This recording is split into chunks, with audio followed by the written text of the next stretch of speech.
Out of all of the kinds of strategies and tips and skills we can learn as a games master / dungeon master, you've heard all of the ones aplenty. There's one that always gets overlooked. The kind of ones you would have heard would have been things like, try to signpost the group in the right direction.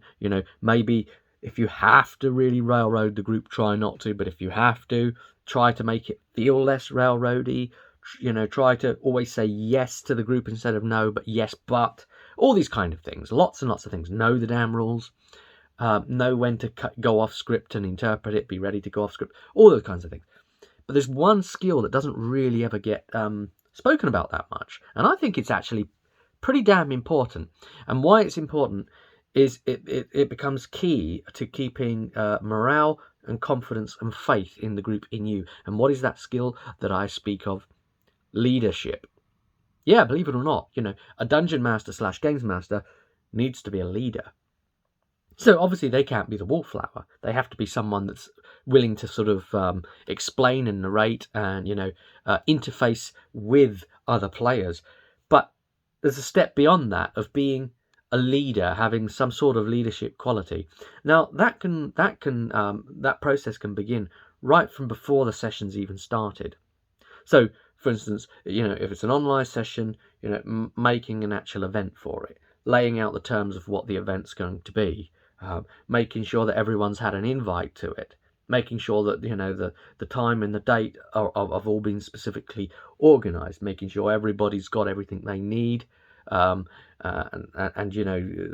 if you're using that RSVP system, checking that you're going to have enough players, and then making a decision based on that, keeping in good comms with your players via some sort of means. I find it best like a shared group, say like a messenger group or something like that. You could use like a so it can start even from there, and then when you even get into the game, trying to make specific decisions that encourage cohesion. You're leading the way by example.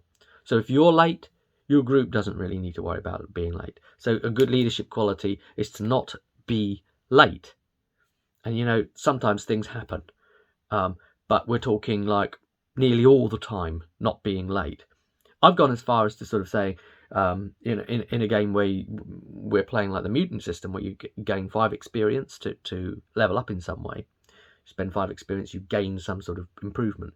As far as saying sort of like, hey, if you're on time ready to go, when I'm on time ready to go, then you'll get 1 experience straight away just for being on time. And that keeps people focused rather than turning up half an hour to an hour into the game starting, which happens. It can happen. And it's just when you've had someone that's been there for an hour and someone else turns up and they get all the same rewards, there needs to be at least some sort of like you've been rewarded in some other way. It's like you don't want them to feel like crap about it. And the other thing is that if they all have to leave early, for instance, and if the game's going on a bit but you're in the middle of a fight that you really can't stop because it's going to lose all of its impetus, all of its all of the feeling of the fight, people have to start going, but a couple hang on to try and help you finish it. Maybe give them a bit of a bonus experience or something like that. You make those calls, make those decisions. Another thing being like when a difficult problem comes up within the game that doesn't quite make sense, a rule doesn't make sense, you as the leader can say, we're going to do this. Not, hey, should I do this or should I do that? Oh, guys, what should you could put it out there. How would we like to resolve this? And then you make a decision.